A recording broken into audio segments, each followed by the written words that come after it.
Hello everyone, welcome to my YouTube channel. आज हम start करने वाले हैं केमिस्ट्री फॉर कॉम्पिटिटिव एग्जामिनेशन, जिसमें हम क्या करेंगे, प्रीवियस ईयर पेपर्स के बारे में बात करेंगे। अब वो प्रीवियस ईयर पेपर कौन कौन से एग्ज़ाम्स के हो सकते हैं। कोई भी असिस्टेंट प्रोफेसर का एग्ज़ाम होगा, उसके पीजीटी जिसमें केवीएस एनवीएस या स्टेट पीजीटीज आएंगे। पीएचडी के एंट्रेंस एग्ज़ाम्स के लिए जो क्वेश्चन आएंगे वो भी हम इसमें डिस्कस करने वाले हैं। एमएससी एंट्रेंसेस के लिए आईआईटी जैम हो गया, नेट हो गया या सेट। तो अगर आप इनमें से कोई भी एग्ज़ाम की तैयारी कर रहे हैं तो ये क्वेश्चन सीरीज़ आपके लिए बहुत हेल्पफुल रहने वाली है, क्योंकि हमें भी पता है कि हम जितना मर्ज़ी कॉन्सेप्ट पढ़ लें, जब हमें उस कॉन्सेप्ट को अप्लाई करना नहीं आएगा ना, तो हम एग्ज़ाम्स को क्रैक नहीं कर सकते। तो अभी ये जो क्वेश्चंस की सीरीज़ है, इसमें यही सीखेंगे कि अगर आपने कोई कॉम्पिटिटिव एग्ज़ाम को क्रैक करना है तो उसके लिए टाइम मैनेजमेंट भी बहुत ज़रूरी होता है। तो आप कौन सी ऐसी टिप्स एंड ट्रिक्स के साथ अपने टाइम को मैनेज करेंगे और अपना कॉम्पिटिटिव एग्ज़ाम को क्रैक कर लेंगे ईजीली। तो इसमें जो भी क्वेश्चंस आएंगे वो सारे के सारे क्या होंगे, प्रीवियस ईयर पेपर्स से लिए हुए क्वेश्चन। सो इस सीरीज़ में हम स्टार्ट करने वाले हैं कोऑर्डिनेशन कंपाउंड्स, जो कि इनऑर्गेनिक केमिस्ट्री का सबसे इंपॉर्टेंट टॉपिक है।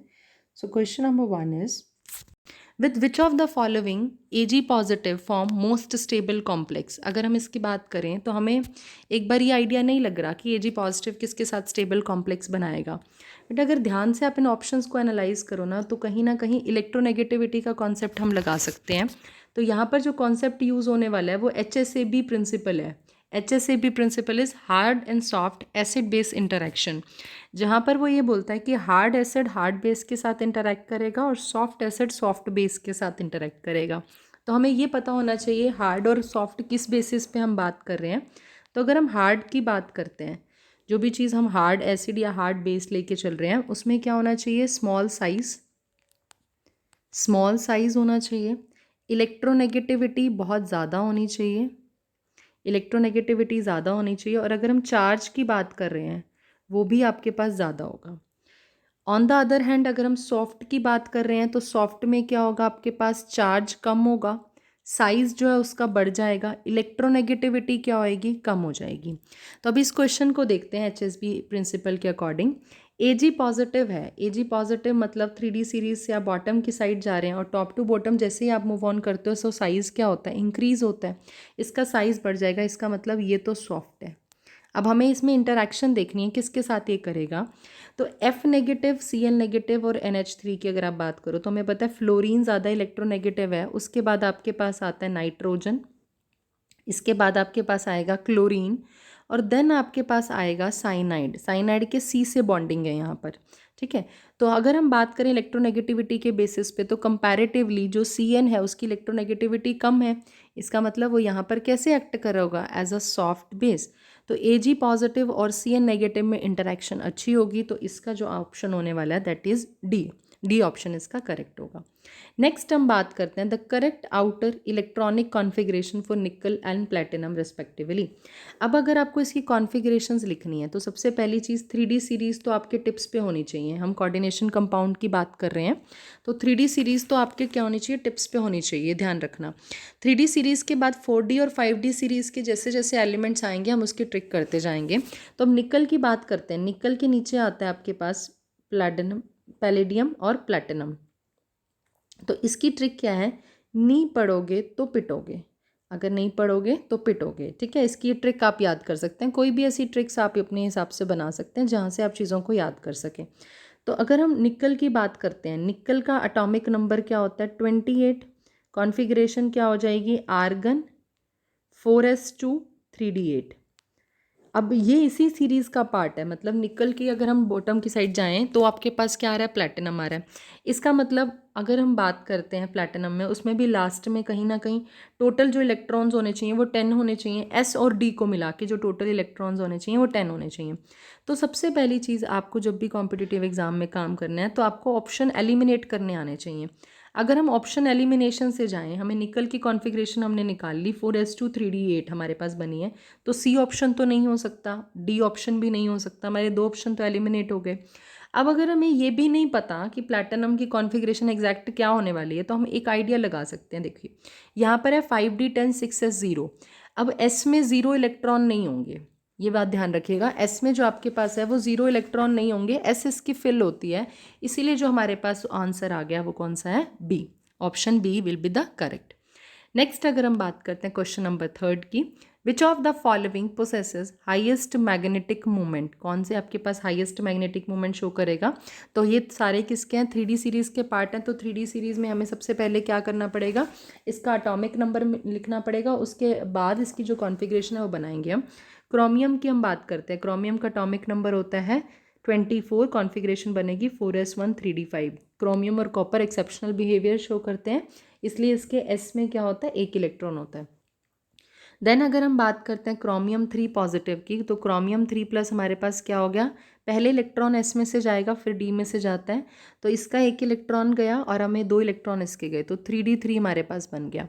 नेक्स्ट अगर हम बात करें कोबाल्ट की, कोबाल्ट 2 पॉजिटिव की, कोबाल्ट क्या होता है आपके पास एटॉमिक नंबर 27 का मतलब आपके पास क्या हो गया 4s2 3d7। अब कोबाल्ट +2 में है, इसका मतलब क्या बन गया आपके पास 3d7।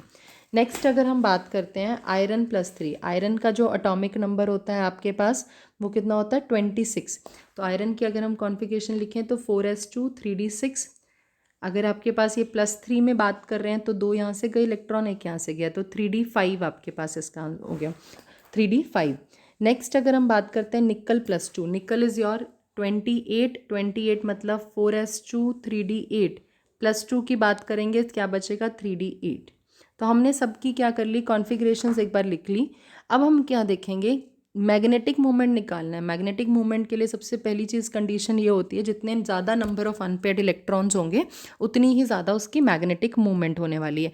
तो हम इसके नंबर ऑफ अनपेयर्ड इलेक्ट्रॉन कैसे देखेंगे, ऑर्बिटल डायग्राम बना लेते हैं। क्रोमियम +3 का क्या आ रहा था आपके पास, 3 इलेक्ट्रॉन्स आ रहे थे डी में, तो 3d3, तो हमने ये क्रोमियम के लिए बना लिया 1 2 3। नेक्स्ट कोबाल्ट के लिए d7 आ रहे थे, d7 को फिल कर देते हैं 1 2 3 4 5 6 7। Iron +3 3d5 1 2 3 4 5। निकल +2 3d8 1 2 3 4 5 6 7 8। अगर आप ध्यान से देखेंगे तो यहाँ पर है 3 अनपेयर्ड इलेक्ट्रॉन, यहाँ पर है 5 अनपेयर्ड इलेक्ट्रॉन, यहाँ पर भी 3 अनपेयर्ड इलेक्ट्रॉन और यहाँ पर 2 अनपेयर्ड इलेक्ट्रॉन। तो हमने बात की मैग्नेटिक मूवमेंट उसकी ज़्यादा होगी जिसके पास जितने ज़्यादा नंबर ऑफ अनपेयर्ड इलेक्ट्रॉन्स होंगे। तो सबसे ज़्यादा नंबर ऑफ अनपेयर्ड इलेक्ट्रॉन किसके पास हैं, Fe3+ के पास हैं, तो your answer will be Fe3+। Clear है। अब देखिए आप इसको क्वेश्चन को कैसे सॉल्व कर सकते थे, इतना हमें कॉम्प्लेक्स करने की ज़रूरत नहीं पड़नी थी। अगर आप सिर्फ कॉन्फ़िगरेशंस बना के देखिए तो 3d5 आपके पास है, कोई लिगेंड की बात नहीं की गई है, इसका मतलब कोई पेयरिंग तो हमें देखनी नहीं है अभी। तो 3d5 है, 5 से ज़्यादा अनपेयर्ड इलेक्ट्रॉन किसी के पास नहीं हो सकते। तो डायरेक्टली आप जैसी कॉन्फ़िगरेशन बनाई थी 3d3 3d7, उस वहीं से ही आप इसका आंसर ईजिली बता सकते थे।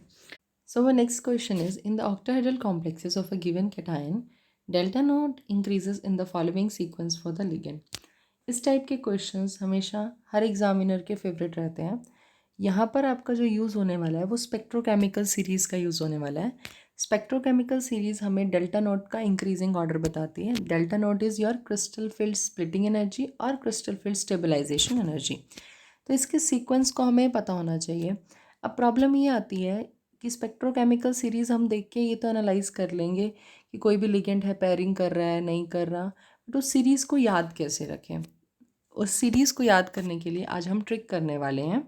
उस ट्रिक में आपको ये याद रखना है कि बाहर कहीं अमोनिया गैस लीक हुई हुई है, और अमोनिया गैस जो है वो ब्रीदिंग प्रॉब्लम कर सकती है अगर एक्सेस अमाउंट में वो लीकेज हो जाए।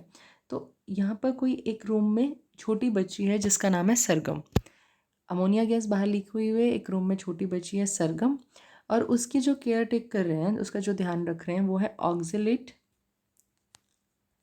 ऑक्जेलेट या ऑक्जेलेटो, क्योंकि लिगेंड फॉर्म में इसको ऑक्जेलेटो बोलेंगे, और साइनाइड, ऑक्जेलेटो और साइनाइड। ठीक, तो हम ट्रिक करने वाले हैं अभी। आई बाहर, आई बाहर,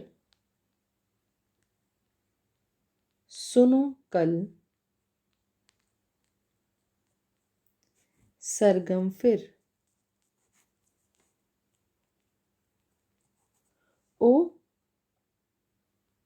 ऑक्जेलेटो, ओ ऑक्जेलेटो, पानी नहीं, इधर अमोनिया है, अमोनिया स्टैंड्स फॉर NH3, है को सर्कल करेंगे, हमें इसकी ज़रूरत नहीं है। पानी नहीं, इधर अमोनिया है, इतना नहीं पता, नहीं पता से भी हमारा काम नहीं है, साइनाइड को। देखिए क्या ट्रिक है, आई बाहर सुनो कल सरगम फिर, ओ ऑक्सीलेटो, पानी नहीं इधर अमोनिया है, इतना नहीं पता साइनाइड को। अब हम बात करते हैं इसमें लिगेंड्स कैसे हम इसमें बताने वाले हैं। तो आई से, I negative, I stands for iodine, I negative, बाहर ब्रोमीन Br नेगेटिव, सुनो SCN नेगेटिव, कल, कल से क्लोरीन Cl नेगेटिव, सरगम स से आप ऐसे याद रखिए, एस आ गया, र यहाँ पर 2 नेगेटिव, फिर F नेगेटिव, ओ से OH नेगेटिव, ऑक्सीलेटो, ऑक्सीलेटो बनता है ऑक्सैलिक एसिड से, ऑक्सैलिक एसिड क्या होता है COH, 2 हाइड्रोजन आप जब निकाल दोगे तो बनेगा C2O4 2 नेगेटिव, पानी वाटर H2O, नहीं, नहीं stands for NCS negative, SCN और NCS क्या होते हैं आपस में एम्बिडेंट लिगेंड्स होते हैं। इधर EDTA चार्ज कितना होता है 4 नेगेटिव, अमोनिया हमने मार्क कर ही दिया, है कि हमें ज़रूरत नहीं है, इतना, इतना stands for EN, ethane 1,2 diamine, नहीं पता, इससे हमारा कोई काम नहीं है और नहीं पता, जिसको हमने सर्कल किया सिर्फ वो लाइन कंप्लीट करने के लिए लिखे हैं वर्ड्स। साइनाइड CN नेगेटिव, को मीन्स आपके पास क्या हो गया कार्बोनिल CO, क्लियर है ये चीज़। अब करते हैं अपना जो क्वेश्चन, जिसके लिए हमें ये सीरीज़ याद करनी पड़ी। क्वेश्चन था आपके पास डेल्टा नोट का इंक्रीजिंग ऑर्डर, और जो भी हमने सीरीज़ बनाई है ना उसमें सारा डेल्टा नोट का इंक्रीजिंग ऑर्डर ही था, तो हमने इसमें बनाना है डेल्टा नोट का इंक्रीजिंग ऑर्डर। अब देखिए वो कैसे बनाएंगे, लास्ट में पढ़ा ना इतना नहीं पता साइनाइड को, तो लास्ट में क्या आ रहा है CN और CO, इसका मतलब राइट साइड में तो आपके पास CN आना चाहिए, CO वाला तो ऑप्शन है ही नहीं कोई, तो राइट साइड में आपके पास CN आना चाहिए, ऑप्शन A और ऑप्शन D आपके पास एलिमिनेट हो गए। अब बात करते हैं ऑप्शन B और ऑप्शन C में से कौन सा आएगा। तो अभी हमने ट्रिक करी, आई बाहर सुनो कल, कल सबसे पहले हमने लिया Cl नेगेटिव, उसके बाद आपके पास आया था सरगम, फिर में F नेगेटिव, फिर आपके पास आया था O ऑक्सीलेटो, पानी नहीं इधर अमोनिया, उसके बाद अमोनिया था। तो हमारे पास जो ये ऑप्शन B है वो करेक्ट होने वाला है, क्योंकि ऑप्शन C में आपके पास NH3 पहले लिया, फिर फ्लोरीन लिया, फिर क्लोरीन लिया, तो ये ऑप्शन B रॉन्ग होगा और ऑप्शन B जो है वो करेक्ट होगा। और जो भी अभी हमने ट्रिक की थी वो भी क्या है, डेल्टा नोट के इंक्रीजिंग ऑर्डर वाला सीक्वेंस है। Next is the correct order for CFSE, that is your delta naught. हमने करेक्ट ऑर्डर बताना है, कंपैरिजन किस में है 3D 4D और 5D सीरीज़ में। सो ये एक चीज़ ध्यान रखिएगा, जैसे ही हम top to bottom move on करते हैं डेल्टा नॉट की वैल्यू क्या होती है इंक्रीज़ होती है और पेयरिंग एनर्जी की वैल्यू कम होती है, इसलिए टॉप टू बॉटम में जो आप 4D और 5D सीरीज़ के कॉम्प्लेक्सेस की बात करोगे ना तो वो हमेशा ही लो स्पिन कॉम्प्लेक्सेस बनते हैं, क्योंकि डेल्टा नोट की वैल्यू ज़्यादा होने की वजह से जो इलेक्ट्रॉन्स हैं वो पेयर कर लेते हैं, इसलिए लो स्पिन कॉम्प्लेक्सेस बनते हैं। और हमारे पास जो करेक्ट ऑर्डर इस केस में होने वाला है वो क्या होगा, ऑप्शन नंबर B 5D क्या सबसे ज़्यादा CFSE होगी, then 4D, then 3D। Next question है, the metal complex MEN thrice exhibit geometrical isomerism, optical isomerism, both geometrical and optical isomerism, does not exhibit both geometrical and optical isomerism. तो हमने सबसे पहले क्या करना है, इस कॉम्प्लेक्स के बारे में बात करना है, तो हमें लिगेंड पता होना चाहिए, लिगेंड इज इथाइलिन डायमीन या इथेन 1,2 डायमीन भी आप इसको बोलते हैं, NH2 CH2 CH2 NH2। ये एक्चुअली में क्या होता है, आपके पास बाइडेंटेड लिगेंड होता है जहाँ पर जो दोनों नाइट्रोजन्स हैं वो इलेक्ट्रॉन को डोनेट करेंगे। सिंपल फॉर्म में अगर हम बात करते हैं तो हम इसको कुछ ऐसे लिखते हैं, नाइट्रोजन नाइट्रोजन कनेक्ट कर दिया, नाइट्रोजन नाइट्रोजन यहाँ से हमने इसको कनेक्ट कर दिया और नाइट्रोजन कनेक्ट कर दिया। अब ध्यान दीजिएगा, अगर हम इसमें ज्योमेट्रिकल आइसोमेरिज्म की बात करते हैं तो मतलब सिस ट्रांस बनना चाहिए, सिस ट्रांस पॉसिबल नहीं है क्योंकि दोनों ही डोनर एटम आपके पास क्या है सेम है, इसलिए सिस ट्रांस का यहाँ पर ऑप्शन नहीं है, ज्योमेट्रिकल आइसोमेरिज्म तो नहीं बनेगा।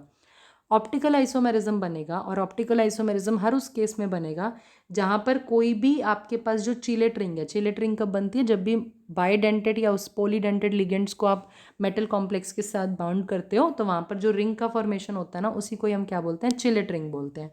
तो यहाँ पर अगर कोई भी रिंग आपके पास अबव द प्लेन और बिलो द प्लेन आ रही है, तो उस टाइम पे आपको ऑप्टिकल आइसोमेरिज्म देखने को मिलेगा, और इस कॉम्प्लेक्स में आपको ऑप्टिकल आइसोमेरिज्म देखने को मिलेगा। सो ऑप्शन नंबर बी जो है इसका वो करेक्ट होने वाला है। सो होपफुली आपको ये जो सीरीज़ है ये पसंद आई होगी। आप क्वेश्चन देख सकते हैं, ये जो हमने आज क्वेश्चन डिस्कस किए थे ये असिस्टेंट प्रोफेसर RPSC एग्ज़ाम के क्वेश्चन थे। तो ऐसे ही हम बहुत सारे क्वेश्चन डिस्कस करने वाले हैं आगे की सीरीज़ में भी। अगर आपको इन क्वेश्चंस में कोई भी डाउट हो तो do right in the comment section. If you like this video, click on the like button. If you find this video and want that I will make some more videos, then click on the subscribe button and share with your friends. Thank you so much for watching.